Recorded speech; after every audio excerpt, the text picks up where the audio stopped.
नमस्कार, म नवीन सापकोटा। सधैँ झैं आज पनि मैले एउटा पाठ्य सामग्री लिएर आएको छु। आजको पाठ्य सामग्री छ कक्षा 11 को ऐच्छिक नेपाली अन्तर्गत कथाखण्डको गुरूप्रसाद मैनालीको छिमेकी कथाको विभिन्न आधारमा विश्लेषण। छिमेकी कथालाई कथानक, परिवेश, पात्र, उद्देश्य, भाषाशैली आदिको आधारमा संक्षिप्त विश्लेषण गर्ने प्रयास गर्दछु। सुरु गरौँ आजको विषयवस्तु। सबैभन्दा पहिले कथानक। छिमेकी कथामा कथानक यसरी सुरु भएको छ। असार महिनाको समयमा दिउँसो टन्टलापुर घाममा किसानहरू गाउँको चौतारामा जम्मा भएका हुन्छन्। त्यसबेला गुमानेका गोरु धन्जितेको धानको बिउमा पस्छन्। आजभोलि रोप्नुपर्ने बिउमा गोरु पसेकाले धन्जिते रिसले आगो हुँदै गुमानेका गोरुलाई लगार्दै कुट्न थाल्छ। दिनभरि जोत्नुपर्ने गोरुलाई त्यसरी पिटेपछि गुमाने रिसले आगो हुन्छ। त्यस आगोमा घिउ थप्ने काम धर्मानन्द पाध्यले गर्छन्। दुवैको झगडा भई कुटाकुट हुन्छ। यस घटनापछि दुवै बीच बोलचाल बन्द हुन्छ। त्यसको केही समयपछि गाउँमा आँठेको महामारी फैलन्छ। यसबाट बच्न गाउँका सारा मानिसहरू जम्मा भएर गुमानेको घरमा देवीको पूजा गर्छन्, तर धन्जिते सामेल हुँदैन। यसको केही समयपछि धन्जिते र उसकी स्वास्नीलाई आँठेले समात्छ र ओछ्यानमा पर्छन्।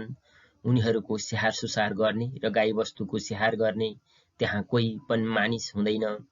छिमेकीको यस्तो बिजोग देखेर गुमाने आफ्नो मन थाम्न नसकी धन्जिते कहाँ गएर उनीहरूको स्याहार सुसार गर्छ र धन्जितेलाई बिस्तारै निको बनाउँछ। गुमानेको आदर्श व्यवहारबाट धन्जिते लज्जित हुन्छ र माफी माग्छ। त्यसपछि दुवैजना एक आपसमा ज्यादै मिलेर बस्छन् र कथा अन्त्य हुन्छ। परिवेश। छिमेकी कथा नेपालको पहाडी ग्रामीण परिवेशमा आधारित कथा हो। ज्यामिरे बेसीको फाँट, गाउँका थानी, चौतारी, कुलो आदि स्थलगत परिवेशले पहाडी ग्रामीण परिवेशलाई झल्काउँछन्। असार महिनाको कुनै एक दिनको मध्याह्न यस कथाको समयगत परिवेश हो। गुमाने र धन्जिते बीचको झगडामा मध्याह्नबाट सुरु भएर साँझसम्म बाजाबाज गरी टुङ्गिएको छ।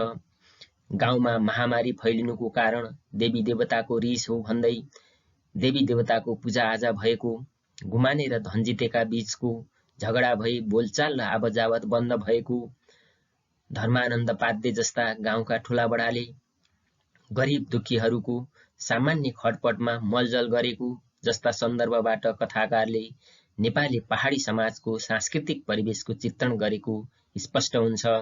त्यसैगरी कथाका घटनाहरूको विन्यास क्रमिक परिवेश केलाउँदा पहिलो खण्डमा खेतीपातीको ग्रामीण परिवेश, दोस्रो खण्डमा रोगव्याधिले आक्रान्त बनाएको तथा गाउँलेहरूमा रहेको देव देवताप्रतिको विश्वासको अवस्था र तेस्रो खण्डमा गुमाने र धन्जिते आपसमा झै झगडा र वैमनस्य भुलेर मित्रता र सहयोगको हात बढाएको आदर्श मिलनको अवस्था पाउन सकिन्छ।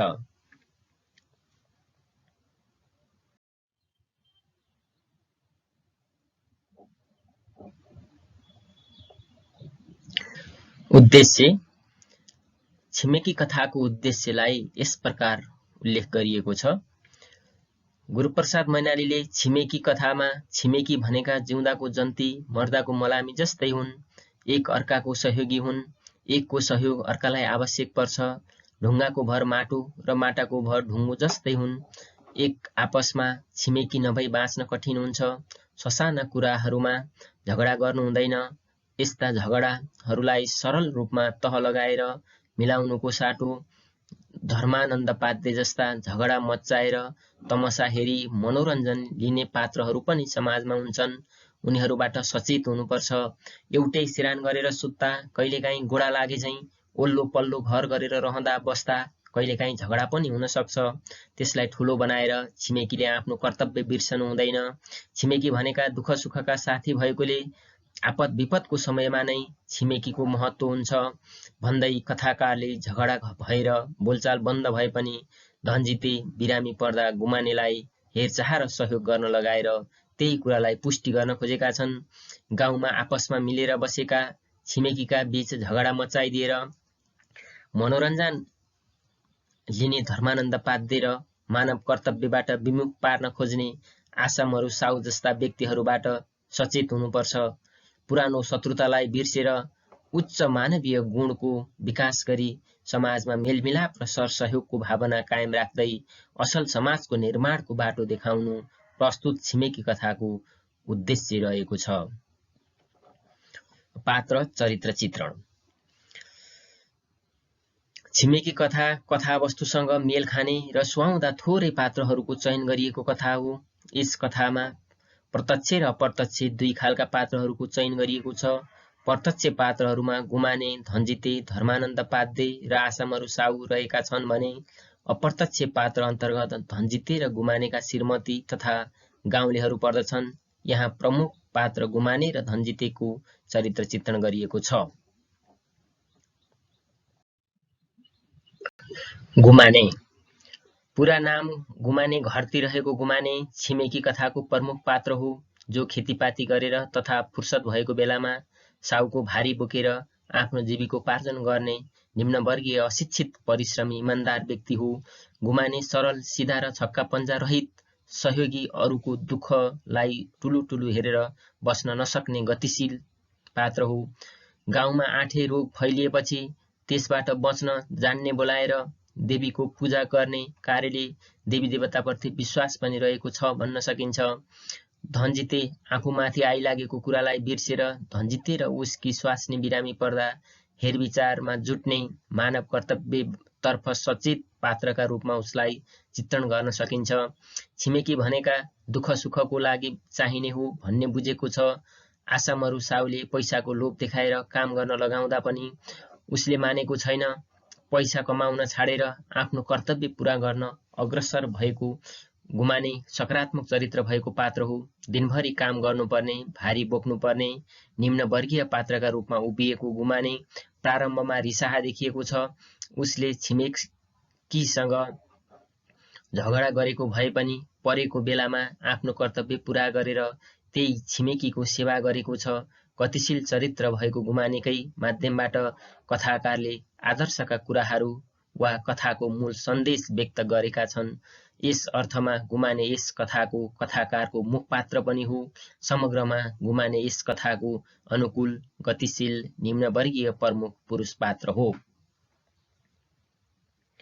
धनजिते। धनजिते घरती पनि छिमेकी कथाको प्रमुख पात्र हो। गुमाने जस्तै अशिक्षित निम्नवर्गीय किसान चौतारामा एकछिन बस्दा पनि घुम बुन्न लागेकोबाट धनजिते परिश्रमी भएको कुरा थाहा हुन्छ।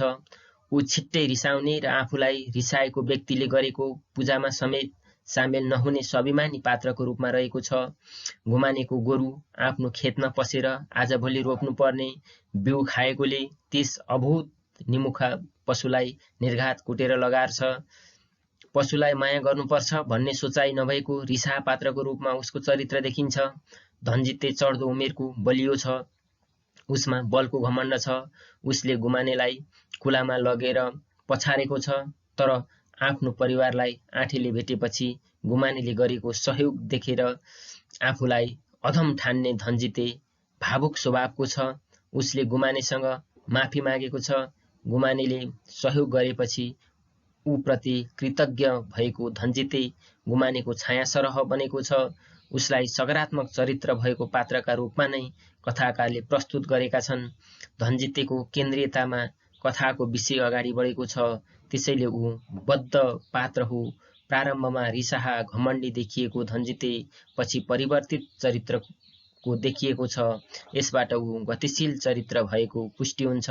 समग्रमा गतिशील, बद्ध, अनुकूल, मञ्चीय र कथाको दोस्रो प्रमुख पात्रको रूपमा धनजिते छिमेकी कथामा प्रस्तुत भएको छ।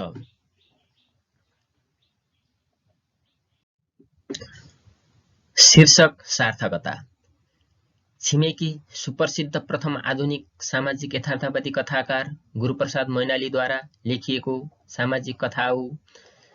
छिमेकी शब्दको अविधागत अर्थमा छिमेकमा बसोबास गरेका वरपर अर्थात् ओल्लो पल्लो घर हुने भन्ने हुन्छ। घर परिवारका दुई प्रमुख पात्र गुमाने र धनजिते एक अर्काका छिमेकी परिवार हुन्। यस कथामा यिनै दुई छिमेकीहरूको चरित्रलाई केलाइएको छ। सँगै बसेपछि कहिलेकाहीँ खटपट हुनु, सँगै सुत्ता गोडा लाग्नु जस्तै स्वाभाविक हो, तर त्यसलाई ठूलो बनाएर आपसी सम्बन्ध टुटाउनु हुँदैन। आपद विपदको समयमा छिमेकी नभई हुँदैन। ढुङ्गाको भर माटो र माटाको भर ढुङ्गो भने झैँ सँगै बसेपछि एकअर्काको भर पर्नुपर्छ। यही कुरा सम्झेर गुमानेले धनजितेलाई सहयोग पुर्याएको छ। यसरी दुई छिमेकीका बीचको झगडा र मेलमिलापलाई विषयवस्तु बनाएर आदर्श छिमेकीको परिकल्पना प्रस्तुत गरिएकोले कथाको शीर्षक र विषयवस्तुका बीच सार्थक र गहिरो सम्बन्ध रहेको छ। त्यसैले कथाको शीर्षक छिमेकी राखिनु सान्दर्भिक र औचित्यपूर्ण देखिन्छ। भाषा शैली। छिमेकी कथा सरल, सहज र स्वाभाविक भाषा शैलीमा लेखिएको सामाजिक कथा हो। यस कथामा सामान्य बोलचालको भाषा प्रयोग भएको छ। कथामा प्रयोग भएका उखान टुक्काहरूले कथाको भाषालाई अझ मिठास बनाएका छन्। विभिन्न जनजातिले प्रयोग गर्ने पात्रको स्तर अनुरूपको भाषाको प्रयोगले कथालाई आकर्षक र जीवन्त बनाएको छ। कथामा आसामरू साउले प्रयोग गरेको भाषामा नेवारी भाषाको प्रभाव परेको छ। गुमाने र धनजितेको झगडामा अनादर शब्दहरूको प्रयोग भेटिन्छ। कथाको प्रस्तुतिगत शैली वर्णनात्मक र संवादात्मक प्रकृतिको पाइन्छ। घटनाहरूको शाब्दिक र दृश्यात्मक चित्रण पनि कथाको शैली शिल्पगत विशेषता बनेको छ। छोटा छोटा वाक्यहरूको संयोजन गरिएको प्रस्तुत कथाको संवादमा पनि सहजता र स्वाभाविकता रहेको छ। गुरुप्रसाद मैनालीले भाषालाई सरल र जीवन्त बनाउनका लागि लोक जीवनमा प्रचलित विभिन्न उखान टुक्काहरूको प्रयोग गरेका छन्। अशिक्षित व्यक्तिहरूले पनि सजिलै बुझ्न सक्ने सरल भाषा शैलीको प्रयोगले प्रस्तुत कथा ज्यादै सशक्त बनेको छ।